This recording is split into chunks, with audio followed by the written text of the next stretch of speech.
À sa naissance, elle fut prénommée Hildegarde. Elle était la 10e enfant d'Hildebert et Mathilde, une famille noble de la région de Bermersheim, en Allemagne, profondément chrétienne et généreuse envers Dieu. Dès le ventre maternel, la petite fille était déjà une promesse. Ses parents, en signe de foi, la consacrèrent comme le 10e vivant, une offrande totale au Seigneur. Ils ignoraient que dans ce corps fragile de fillette se cacherait l'une des âmes les plus lumineuses de l'histoire de l'Église. Sainte Hildegarde de Bingen, célébrée liturgiquement le 17 septembre, jour de son entrée au ciel, ne fut pas seulement moniale, elle fut visionnaire, prophétesse, médecin, musicienne, écrivaine, fondatrice et, des siècles plus tard, reconnue comme docteur de l'Église par Benoît XVI. Mais bien avant les titres et les louanges, elle fut une enfant sensible, touchée par la lumière de Dieu dès son enfance, une âme qui entendit la voix du Très-Haut quand personne d'autre n'écoutait. En des temps d'obscurité et de silence pour les femmes, elle devint une voix. En des temps de maladie et de limitation, elle se fit guérison. En des temps de clôture et de réclusion, elle s'éleva comme un phare pour le monde. Connue sous le nom de Sibylle du Rhin, sa vie est un miracle continu d'harmonie entre foi et raison, entre la beauté de la musique et la précision de la médecine naturelle, entre les visions mystiques et le courage de confronter rois, évêques et même papes avec la vérité de l'Évangile. Elle, qui voyait la création comme une symphonie de l'Esprit Saint, enseigna au monde que même le plus petit bourgeon peut contenir la force du ciel. Et c'est pourquoi elle est aujourd'hui la patronne des musiciens, des phytothérapeutes et des défenseurs de la création, étant considérée comme une précurseur de l'écologie chrétienne. Cette histoire n'est pas seulement à admirer, c'est une invitation à la transformation. Car tout celui qui écoute avec le cœur le témoignage de Sainte Hildegarde de Bingen est touché par la viriditas, cette force verdoyante de la grâce, qui guérit, restaure et fait fleurir l'âme. Si vous portez des douleurs profondes, si vous cherchez un sens à la maladie, si vous aspirez à une consolation qui vienne d'en haut, alors ce voyage est aussi le vôtre. Car Dieu, qui parla à Hildegarde dans les ombres de la clôture, parle encore aujourd'hui et pourrait être en train de vous parler maintenant. Hildegarde est née en 1098, benjamine d'une famille allemande étendue et influente. Ses parents, Hildebert et Mathilde, étaient des nobles à l'âme pieuse et au cœur généreux. Lorsqu'ils apprirent qu'un autre enfant allait arriver, ils n'hésitèrent pas à faire de leur fille une offrande vivante à Dieu, suivant une ancienne coutume de remettre le 10e enfant comme dîme consacré au Seigneur. Dès le berceau, Hildegarde appartenait donc au sacré. Elle n'est pas venue au monde pour être juste une de plus parmi les hommes, mais pour être un signe entre le ciel et la terre. La petite fille était menue et délicate, mais sa présence portait une douceur qui attirait l'attention. Encore enfant, observant une vache pleine, elle décrivit avec détail les taches du veau qui n'était pas encore né. Tous s'émerveillèrent lorsque l'animal vint au monde exactement comme Hildegarde l'avait prédit. Cela, qui pour beaucoup n'était qu'une curieuse coïncidence, fut le premier souffle d'une vie marquée par des visions et des dons spirituels profonds. À 5 ans, elle commença à voir des lumières et à entendre des mots doux qui ne venaient d'aucun être humain. Plus tard, elle appellerait ces expériences l'ombre de la lumière vivante, comme si Dieu lui-même, dans son infinie bonté, chuchotait des secrets à son cœur d'enfant. Les visions n'étaient pas accompagnées de cris, mais d'un recueillement serein. Dès son plus jeune âge, Hildegarde apprit à garder les mystères de Dieu en silence. Comme Marie conservait toutes ses paroles, les méditant dans son cœur. Évangile de Luc, chapitre 2, verset 19. Lorsqu'elle essayait de partager avec d'autres ce qu'elle voyait, elle ne trouvait que confusion ou incrédulité. Un jour, elle demanda à une nourrice si elle aussi voyait ces choses.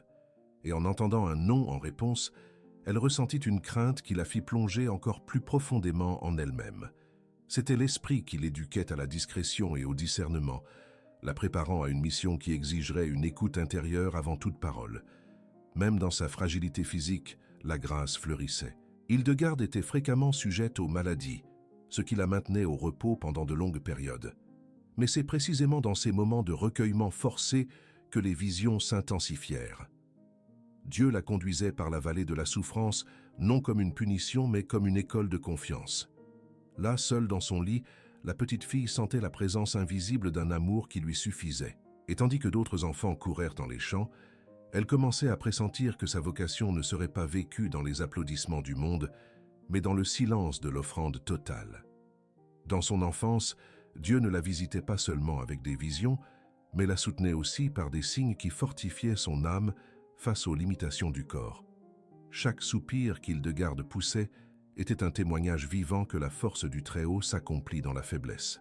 C'était comme si, déjà à cet âge tendre, le Seigneur disait à sa petite servante « Ma grâce te suffit, car ma puissance s'accomplit dans la faiblesse. » Deuxième lettre aux Corinthiens, chapitre 12, verset 9. Ainsi commença son cheminement, dans une famille qu'il offrit au ciel avec foi, dans un corps fragile qui devint un temple de lumière, dans une petite âme qui, même enfant, connaissait déjà les mystères de la présence de Dieu. L'histoire d'Hildegarde ne commence pas par des exploits extraordinaires, mais par un cœur offert avant même de comprendre ce que signifiait dire « oui » à Dieu.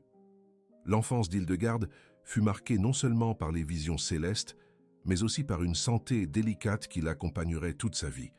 Dès son jeune âge, son corps semblait trop petit pour contenir une telle intensité spirituelle. Affaiblie par des maladies fréquentes, elle passait de longues périodes alitée, sans pouvoir jouer avec d'autres enfants, ou courir dans les champs comme ses frères et sœurs.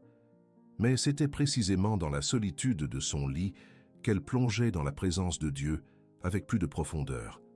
Là, sans distraction, elle était visitée par des images d'une lumière vive, par des sons qui ne venaient pas de ce monde, et par une voix intérieure qui chuchotait de douces vérités à son cœur. Au fil des ans, elle commença à comprendre que ces expériences n'étaient pas communes. En réalisant que personne d'autre ne voyait ou n'entendait ce qu'elle voyait et entendait, un sentiment de crainte s'empara de son cœur. Si petite encore, Hildegarde apprit à se taire. Elle gardait en silence ce qu'elle recevait du ciel, comme quelqu'un qui cache un trésor de peur de le voir profané. Il y avait en elle une sagesse précoce qui lui faisait distinguer le temps de parler et le temps de se recueillir. Les Écritures disent « Il y a un temps pour se taire et un temps pour parler » Ecclésiaste chapitre 3, verset 7, et Hildegarde vivait cette vérité dès son enfance, nourrissant le silence de prières et d'offrandes intérieures. Pendant que d'autres jeunes filles apprenaient les manières de la cour, Hildegarde était instruite des choses d'en haut.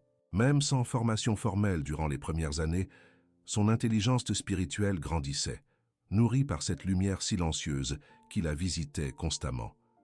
Elle ne cherchait pas à se faire remarquer, mais sa pureté, sa douceur et sa fermeté dans les petites décisions révélaient déjà une âme éduquée par la grâce. Il était courant de la voir regarder le ciel pendant de longues minutes, comme si elle cherchait à traduire quelque chose que seul le cœur comprenait. Cette période de l'enfance fut aussi un temps de construction de vertus profondes. Quand quelqu'un se montrait impatient, elle répondait avec douceur. Si une tâche lui était donnée, elle l'accomplissait avec promptitude, même avec ses limitations physiques. Hildegarde se laissait former par la volonté de Dieu, comme l'argile se laisse modeler par les mains du potier. Il n'y avait en elle aucun désir de grandeur, mais un amour discret et sincère pour tout ce qui était de Dieu. C'est à cette époque qu'elle découvrit que le Créateur parlait aussi à travers la nature. Les fleurs, les vents, les plantes et même les pierres lui semblaient contenir des secrets divins, comme si toute la création proclamait silencieusement la gloire de Dieu. Plus tard, elle écrirait que toute la création est une symphonie du Saint-Esprit. Mais cette perception commença à être sculptée dans le cœur d'une fillette malade, dans une chambre silencieuse, où la lumière du ciel n'entrait pas par les fenêtres, mais par l'âme ouverte au mystère. Ainsi, dès ses premières années, Hildegarde fut conduite par des chemins que le monde ne comprenait pas, mais qui la rendaient profondément intime du cœur de Dieu. Elle ne le savait pas encore, mais elle était déjà formée pour être une prophétesse du Très-Haut. Comme le petit Samuel, qui enfant entendit le Seigneur l'appeler par son nom, Hildegarde aussi, avec les yeux de l'âme, voyait et entendait celui qui la préparait pour une mission qui dépasserait son temps. À l'âge de 8 ans, alors qu'elle se confondait encore entre poupées de paille et petits fagots d'herbe cueillis dans le jardin de la maison paternelle, Hildegarde fut conduite à l'ermitage de Disibodenberg. Là, au monastère bénédictin au pied de la montagne, commencerait son offrande totale.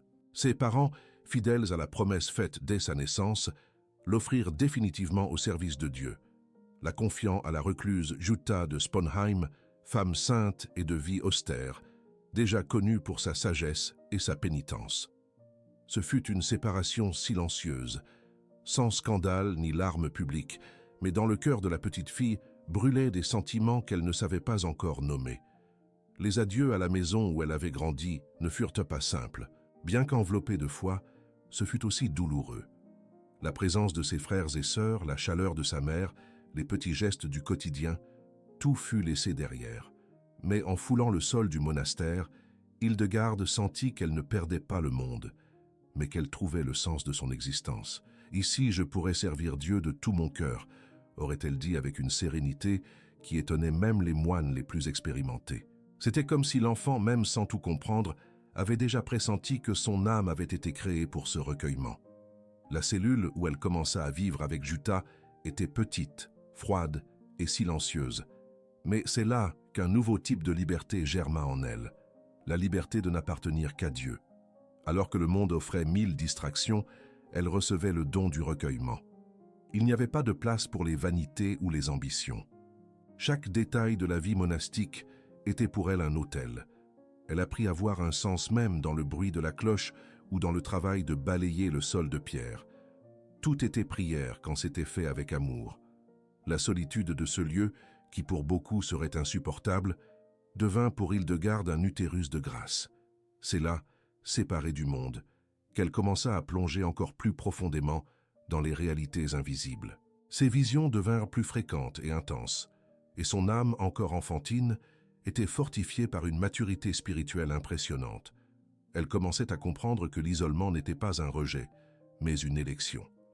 Que la douleur de la renonciation était le chemin par lequel Dieu façonnait les âmes élues. Dans la clôture, elle apprit aussi la valeur du détachement. Les jours étaient marqués par le silence, l'étude des Écritures, la prière et des tâches simples. Tout était nouveau, tout exigeait de l'humilité. Elle n'était plus la fille des nobles Hildebert et Mathilde, elle était fille de l'Église. La jeune fille se transformait en femme à l'école de l'offrande, éprouvée par l'absence des affections familiales, mais enracinée de plus en plus dans l'amour divin. Comme le psalmiste, elle aurait pu dire « Même si mon père et ma mère m'abandonnent, le Seigneur m'accueillera ». Psaume 27, verset 10. Dans la vie commune avec Jutta, elle trouva accueil et direction. La mystique recluse voyait en Hildegarde quelque chose que le monde ne percevait pas, une âme profondément visitée par Dieu. Avec patience et fermeté, elle lui enseignait le latin, les psaumes, la musique liturgique et le silence intérieur. C'était un discipulat silencieux, fait de regards, de gestes et de prières partagées. Et c'est dans cette petite cellule, loin des applaudissements et du confort, qu'Hildegarde commença à fleurir comme épouse de l'agneau. Les années passèrent et Hildegarde grandissait, non seulement en stature, mais surtout en grâce et en sagesse devant Dieu. Dans la cellule silencieuse de Dizzy Bodenberg, aux côtés de Jutta, la petite fille fragile se transforma en jeune femme à l'âme forte. La vie monastique façonnait son intérieur comme un sculpteur patient, révélant chaque jour davantage l'œuvre que le Très-Haut accomplissait en elle. Elle apprit à lire et écrire en latin, à entonner les psaumes avec révérence et à jouer de la cithare comme quelqu'un qui offre de la musique au ciel. Rien en elle n'était commun.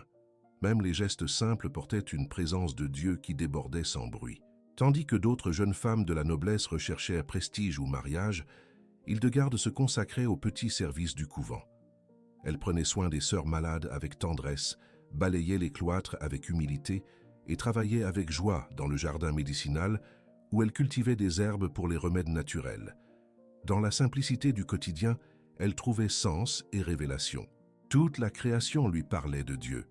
Elle voyait dans les pierres la solidité de l'amour divin, dans les fleurs, la beauté de la grâce, dans les saisons, le rythme de la providence. C'était comme si chaque feuille, chaque arôme, chaque couleur la conduisait au cœur du Créateur. À 14 ans, Hildegarde prononça ses vœux solennels de vie religieuse. Elle revêtit l'habit noir des bénédictines et scella son âme à l'épouse éternelle. La cérémonie ne fut pas grandiose, mais un ciel s'ouvrit là. Elle-même décrivit l'indescriptible consolation qu'elle ressentit en faisant ses vœux de chasteté, de pauvreté et d'obéissance. Ce fut comme si toute son histoire jusqu'à ce moment prenait un nouveau sens. l'enfant marqué par des visions, la jeune fille malade et silencieuse, la jeune femme recueillie, tout convergeait vers cet instant où elle livrait entièrement son cœur à celui qui l'avait choisi avant même sa naissance. Même parmi les autres religieuses, sa présence se distinguait, non par imposition ou autorité, mais par une douceur ferme qui inspirait le respect. Les sœurs la recherchaient pour des conseils, de la consolation et de la direction. Son silence parlait plus que les mots. Sa prière était pleine d'ardeur et son obéissance sans réserve. Elle vivait comme si chaque respiration était une façon de louer Dieu. La règle de Saint Benoît qui guidait la vie bénédictine n'était pas pour elle un simple ensemble de normes, mais un chemin de sainteté vécu avec un amour fidèle et quotidien. Ses visions, désormais plus constantes, restaient sous le voile du silence. Seule la mère Jutta et le diacre Volmar connaissaient la profondeur de son monde intérieur. Avec sagesse, Hildegarde n'en faisait pas un spectacle ni un motif de vanité. Elle gardait secrètement ce que Dieu lui révélait, attendant le temps de la manifestation. C'était le temps de la dissimulation, comme la graine jetée en terre qui doit mourir pour fleurir. En vérité, je vous le dis, si le grain de blé qui tombe en terre ne meurt, il reste seul. Mais s'il meurt, il porte beaucoup de fruits. Évangile de Jean, chapitre 12, verset 24. Dans ce temps de jeunesse recueillie et féconde, Dieu formait en elle une prophétesse, non pas comme celles qui parlent fort ou imposent leur autorité, mais comme celles qui écoutent profondément, aiment en silence et deviennent demeure de la parole. Hildegarde était, dans ce monastère caché, comme un phare allumé sous le boisseau, attendant l'heure d'être élevé pour éclairer les nations. Dans le silence fertile du monastère de Disibodenberg, Hildegarde fut façonnée par Dieu jusqu'à ce que vienne le temps d'une offrande encore plus profonde. Il ne suffisait plus de vivre dans le cloître. Son cœur désirait appartenir au Christ de manière totale et irréversible. C'était une soif d'éternité, une inclination de l'âme qu'aucune joie humaine ne pouvait satisfaire. Comme la jeune vierge du Cantique des Cantiques, son âme murmurait « J'ai trouvé celui que mon cœur aime, je l'ai tenu et je ne le lâcherai plus. » Cantique des Cantiques, chapitre 3, verset 4. Devenue disciple et confidente de la mère Jutta, Hildegarde grandissait en stature spirituelle. Elle n'était plus seulement la pupille obéissante, mais une âme mûre dans la foi, dotée d'un sens du discernement aiguisé et d'un cœur embrasé d'amour pour Dieu. Les deux passaient des heures ensemble, partageant prières, chants et réflexions. C'était une intimité spirituelle qui formait en elle une confiance filiale, comme celle qui s'abandonne sans réserve au dessein du ciel. Les paroles de l'Écriture prenaient chair dans sa vie. « Remets ton chemin au Seigneur, confie-toi en lui, et il agira. » Psaume 37, verset 5. En ce temps de mûrissement intérieur, Hildegarde scella dans son cœur la décision irrévocable de vivre comme épouse du Christ. C'était plus qu'une vocation religieuse, c'était une alliance d'amour. Elle revêtait l'habit avec révérence, comme quelqu'un qui se revêt du Christ, et renouvelait intérieurement chaque jour les vœux qu'elle avait professés. La chasteté pour elle n'était pas une négation de la vie, mais une offrande féconde qui engendrait des enfants spirituels. La pauvreté était une liberté intérieure face aux séductions du monde. Et l'obéissance, une manière d'écouter la volonté divine, même dans les ordres humains. Ce choix radical ne fut pas marqué par le dramatisme, mais par une paix lumineuse. Il n'y eut ni rupture ni annonce solennelle, seulement un cœur qui s'offrait tout entier et une âme qui trouvait le repos dans la volonté de Dieu. Même jeune, Hildegarde comprenait que sa joie ne résidait pas dans des projets futurs, mais dans la fidélité quotidienne, dans chaque acte de service, dans chaque chant entonné, dans chaque aube de prière. Elle réaffirmait sa consécration avec la fermeté de ceux qui ont déjà goûté l'amour qui ne passe pas. Les visions qui l'accompagnaient depuis son enfance gagnaient aussi une nouvelle profondeur. Avec discernement et humilité, elle les partageait avec Jutta et avec le diacre Volmar, qui était devenu son confesseur et conseiller. Elle ne s'exaltait pas de ses dons, mais se recueillait davantage. Elle savait que les grâces extraordinaires ne la rendaient pas meilleure que les autres, mais seulement plus responsable devant Dieu. Et c'est pourquoi elle redoublait son silence, sa vigilance et son offrande. À cette phase de sa vie, Hildegarde était tout à Dieu. Elle ne cherchait plus de consolation dans le monde, car elle avait trouvé en l'époux divin un amour absolu. C'était comme la perle précieuse pour laquelle on vend tout pour la posséder. Évangile de Matthieu, chapitre 13, versets 45 à 46. Et quiconque la voyait, même sans comprendre la profondeur de son appel, percevait qu'il y avait en cette jeune femme quelque chose du ciel. Elle était discrète, mais son regard révélait une lumière qui ne s'éteignait pas. Et c'est ainsi, sans bruit ni renommée, que Hildegarde scella pour toujours sa vie comme un chant silencieux d'amour éternel. En l'an 1136, la communauté de Disibodenberg fut enveloppée d'un climat de deuil et d'attente. Jutta de Sponheim, la maîtresse et recluse qui avait formé Hildegarde avec tant de zèle, partit pour le repos éternel. Sa mort fut accueillie avec des larmes, mais aussi avec une confiance profonde que son âme était maintenant devant celui qu'elle avait servi de son vivant avec tant de ferveur. Le vide qu'elle laissa, cependant, se transforma rapidement en clameur. Toutes les religieuses, unanimes, tournèrent leurs regards vers Hildegarde. C'était elle qui devait assumer la charge pastorale de ce petit troupeau. Hildegarde hésita. Elle se sentait trop petite pour une tâche si grande. Gouverner ne faisait pas partie de ses désirs, mais obéir, oui. Après de nombreuses prières, un discernement et une écoute de la volonté de Dieu, elle accepta la mission.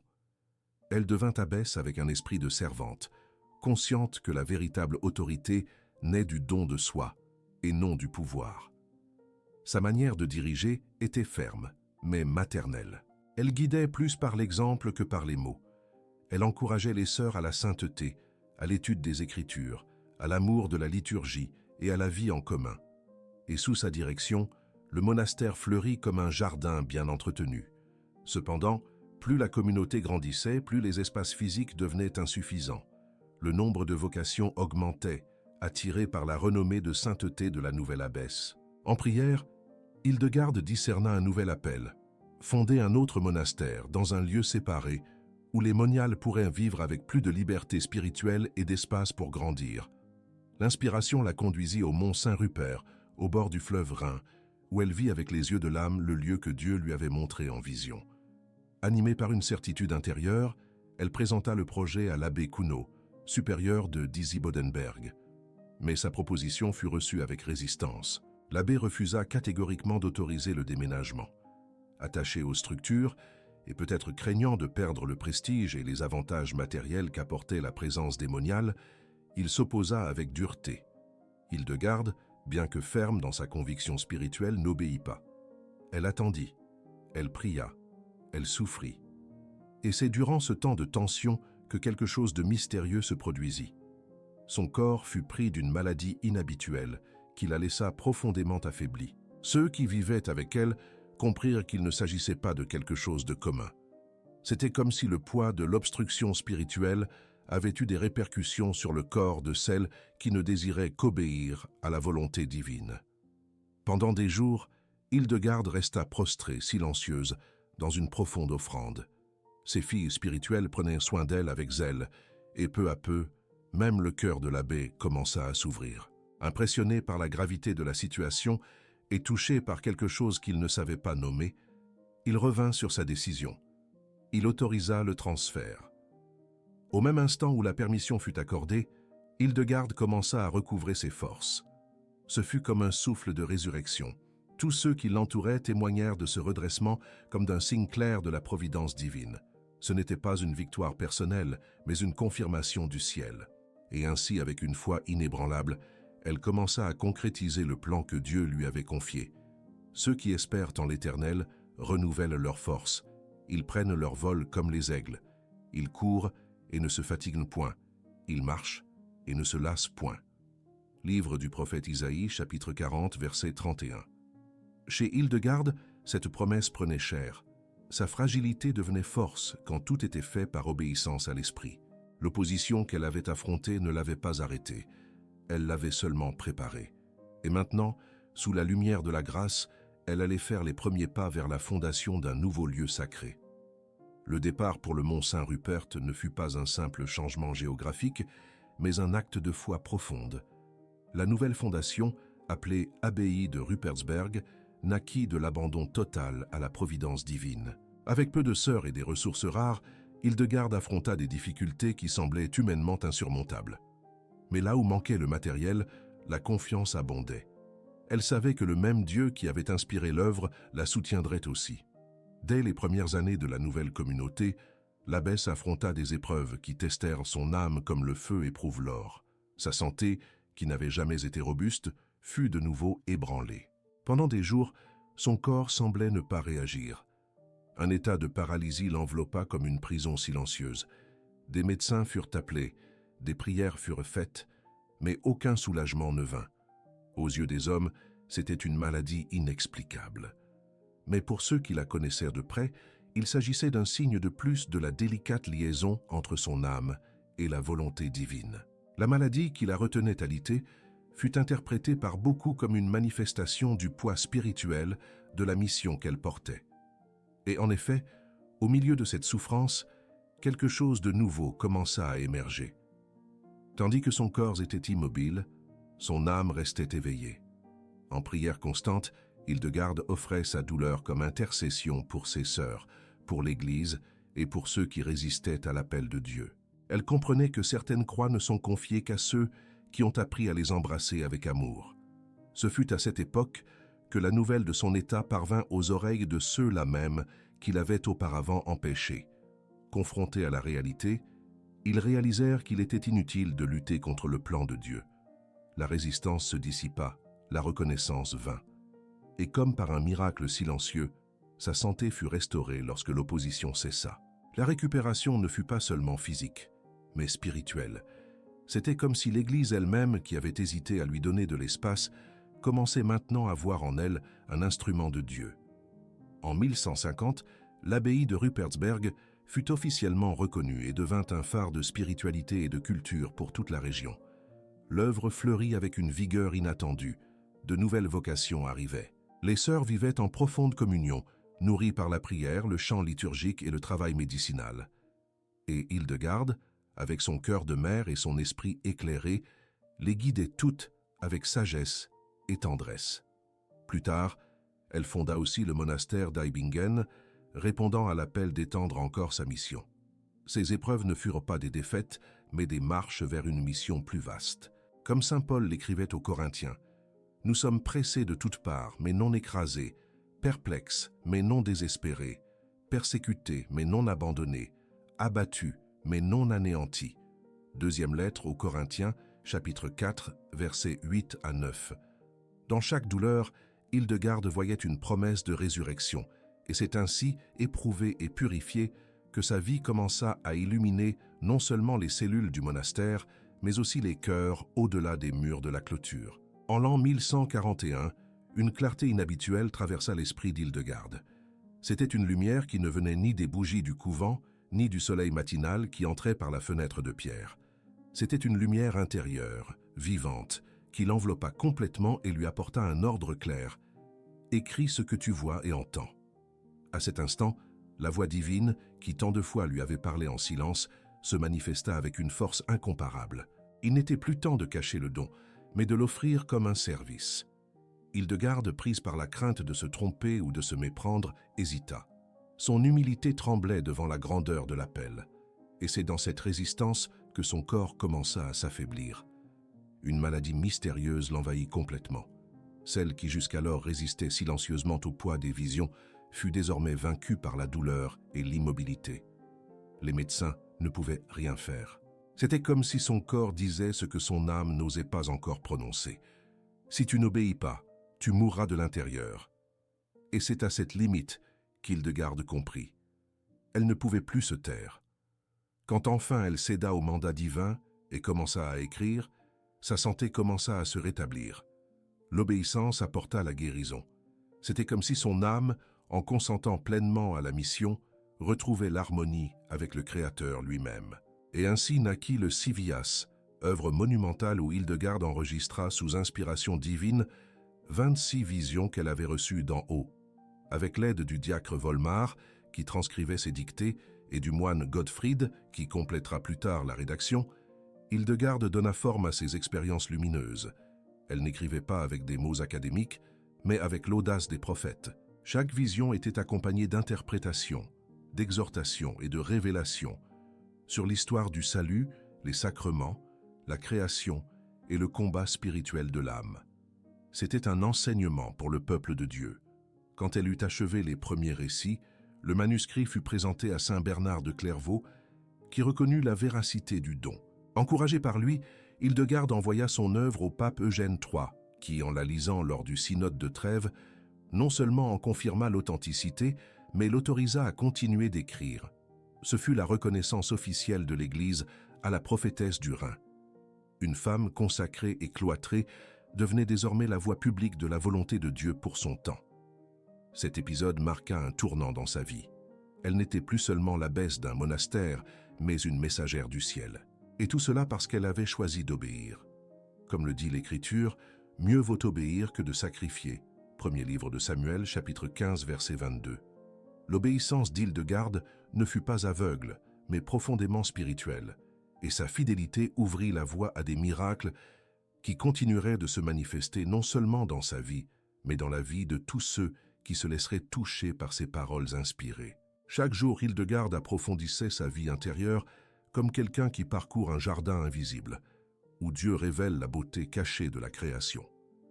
Après la reconnaissance de ses visions par le pape Eugène III, elle devint plus qu'une abbesse ou une écrivaine.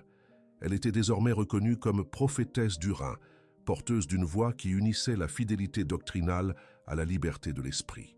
Et c'est en ce nouveau temps que le ciel lui accorda des expériences encore plus sublimes, des visions qui révélaient l'harmonie du cosmos et le combat spirituel qui enveloppait chaque âme dans le mystère du salut.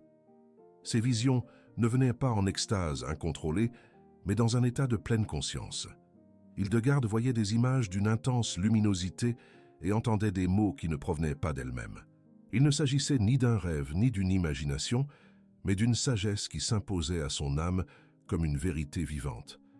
Elle décrivait les astres en mouvement, la musique des sphères, la correspondance entre le corps humain et l'univers créé. La création était pour elle le premier évangile. Chaque élément pointait vers le Créateur et la beauté du monde révélait l'ordre de Dieu.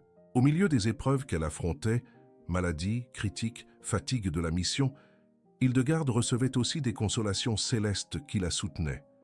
Dans l'une de ses visions, elle vit un jeune homme d'une beauté lumineuse, dont les traits irradiaient la paix et la sainteté. Il ne lui parla pas en paroles, mais sa présence transmettait la consolation que seul le ciel peut donner. C'était comme si Dieu, connaissant les douleurs de sa servante, lui envoyait des signes sensibles pour renforcer sa persévérance. De même que le prophète Élie fut soutenu par un pain mystérieux dans le désert, Hildegarde était nourrie par ses visites d'en haut qui renouvelaient son courage dans la traversée. Ses visions se transformaient aussi en art. La musique qu'elle composait, hymnes, antiennes et répons, était l'expression directe de son âme contemplative. Ces mélodies ne suivaient pas les schémas habituels de l'époque. Elles s'écoulaient librement, comme si elles étaient des murmures de l'éternité. Chaque note était une prière, chaque lettre, un écho de la lumière intérieure. Ces enluminures, dessinées sous son orientation, révélaient une théologie vivante, qui dispensait les mots compliqués pour toucher les cœurs simples. Tout en elle débordait d'un seul désir, faire en sorte que les âmes perçoivent qu'elles ont été créées pour la lumière et non pour l'obscurité. Comme les psaumes qu'elle chantait tant, sa vie devenait un cantique. Le Seigneur est ma lumière et mon salut. De qui aurais-je peur? Le Seigneur est la forteresse de ma vie. Qui craindrais-je? Psaume 27, verset 1. La présence de Dieu était si vivante en elle que l'obscurité, même en tentant de s'approcher, ne parvenait pas à l'éteindre. Sa parole était comme une lampe allumée, sa musique comme une brise dans la chaleur du désert, ses visions comme des miroirs du ciel devant une humanité blessée. Hildegarde ne se glorifiait pas de ses dons. Au contraire, elle restait humble et profondément obéissante. À chaque révélation, elle se courbait en prière. À chaque signe de Dieu, elle répondait par le service. Son cœur ne cherchait pas la reconnaissance, mais la fidélité. Et c'est pourquoi encore aujourd'hui, quand on parle d'Hildegarde, on ne parle pas de renommée ou de pouvoir, mais d'une âme qui fut entièrement à Dieu et qui, pour cette raison même, est devenue un instrument pour beaucoup afin de retrouver le chemin de la lumière. Les dernières années d'Hildegarde ne furent pas un repos, mais un témoignage encore plus profond. Son corps, de plus en plus fatigué, ne répondait plus avec la même légèreté que dans sa jeunesse, mais son esprit restait ferme, comme un arbre enraciné près des eaux de la grâce. Les maladies se multipliaient, exigeant d'elle un abandon radical à la volonté de Dieu. Comme le disait l'apôtre Paul, « Quand je suis faible, alors je suis fort ». Deuxième lettre aux Corinthiens, chapitre 12, verset 10. Et en elle, la faiblesse devenait force silencieuse, cachée dans la croix quotidienne. Mais ce n'était pas seulement la souffrance physique qui la défiait. La douleur la plus aiguë survint sous la forme d'une séparation.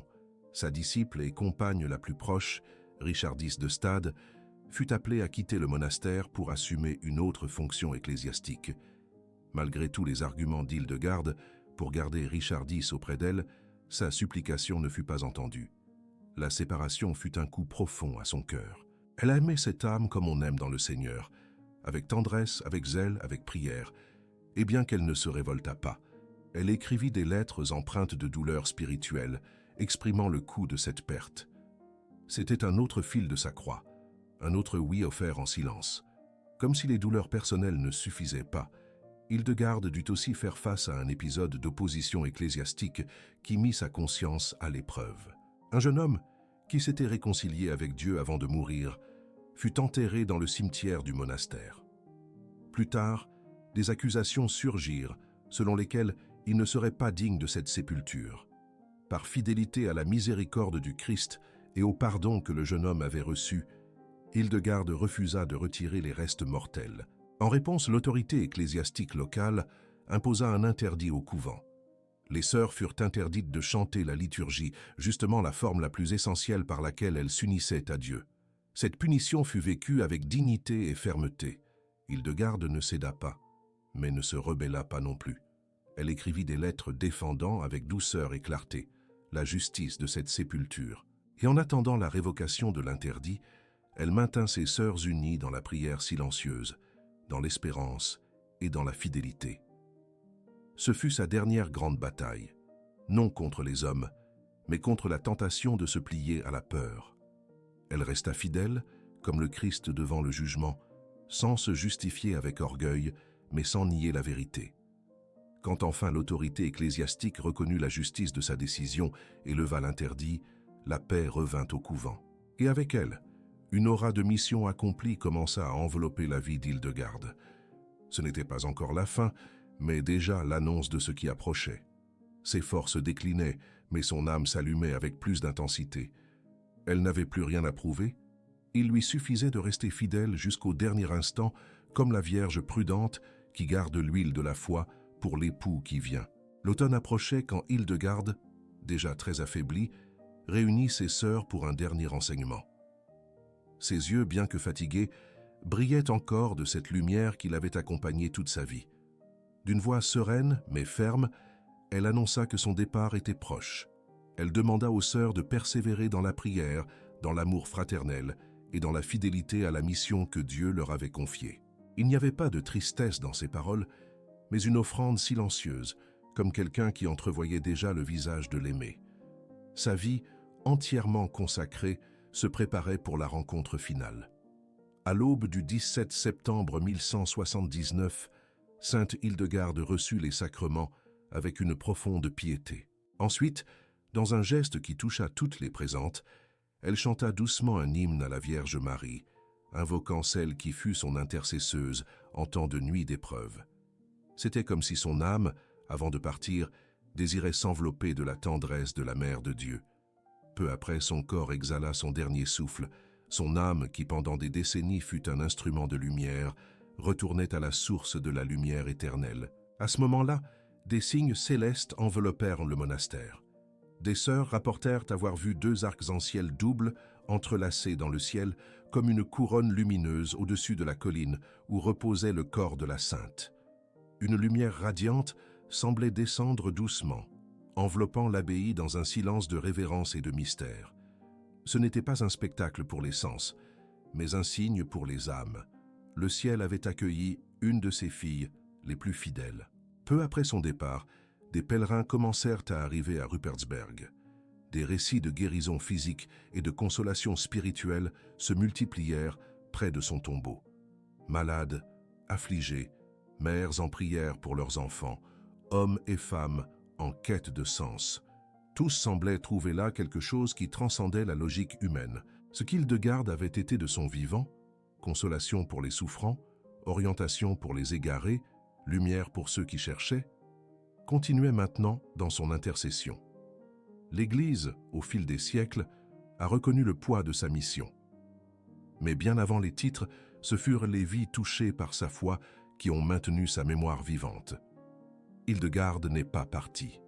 Elle demeure comme celle qui a fleuri en terre aride, comme un champ verdoyant au cœur de l'Église. Comme il est écrit, « Ceux qui sont sages brilleront comme la splendeur du firmament, et ceux qui ont conduit beaucoup à la justice, comme les étoiles, pour toute l'éternité. » Livre de Daniel, chapitre 12, verset 3. La vie de sainte Hildegarde de Bingen est comme un fleuve qui descend des hauteurs, portant des eaux pures à la terre assoiffée. Elle ne fut pas seulement une mystique, une abbesse ou une prophétesse. Elle fut un témoin fidèle d'une foi incarnée qui unit corps, âme, science et prière. Son legs demeure vivant, non seulement dans les livres et la musique qu'elle a laissés, mais dans l'inspiration qui continue de toucher les cœurs blessés, malades, solitaires. Elle fut reconnue comme la patronne des musiciens, des phytothérapeutes et de ceux qui défendent la création, car sa vie a révélé que tout peut être un instrument de Dieu quand c'est vécu avec pureté et intention.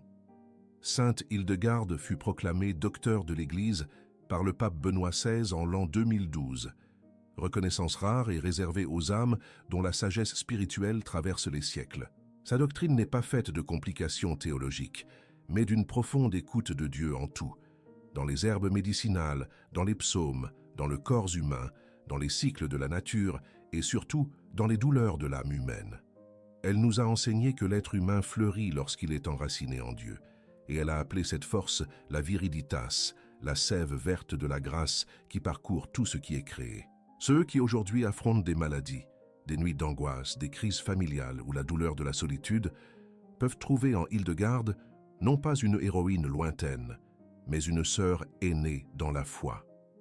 Elle aussi a été éprouvée, elle aussi s'est sentie seule, elle aussi a eu le corps fragile et le cœur déchiré par des séparations et des malentendus. Et malgré tout, elle est restée ferme, comme une lampe allumée sur l'autel. Comme il est écrit, on n'allume pas une lampe pour la mettre sous le boisseau, mais sur le chandelier, et elle éclaire tous ceux qui sont dans la maison. Évangile de Matthieu, chapitre 5, verset 15. Sainte Hildegarde nous invite aujourd'hui à transformer nos douleurs en offrandes, notre intelligence en service, notre prière en action. Elle nous montre qu'il est possible de vivre la foi sans nier la raison, d'aimer le monde créé sans tomber dans l'idolâtrie, de servir l'Église même dans les contradictions. Son exemple nous rappelle que les saints ne sont pas parfaits dès le début, mais entiers dans le don de soi, et que toute vie, aussi commune ou silencieuse soit-elle, peut devenir un signe d'éternité. C'est pourquoi si vous portez dans votre cœur une intention spéciale, pour la guérison d'un être cher, pour la conversion d'un enfant, pour la lumière au milieu du doute, pour la paix au foyer ou dans l'âme, laissez votre demande dans les commentaires. Nous formerons ensemble une chaîne de prière sous l'intercession de sainte Hildegarde, que sa lumière continue d'éclairer nos pas et que la viriditas de la grâce nous aide à fleurir, même dans les déserts. Et si cette histoire a touché votre cœur, recevez notre chaleureuse invitation. Aimez, partagez avec ceux qui ont besoin d'espoir et abonnez-vous pour continuer ces voyages de foi avec nous. Que sainte Hildegarde prie pour nous. Amen.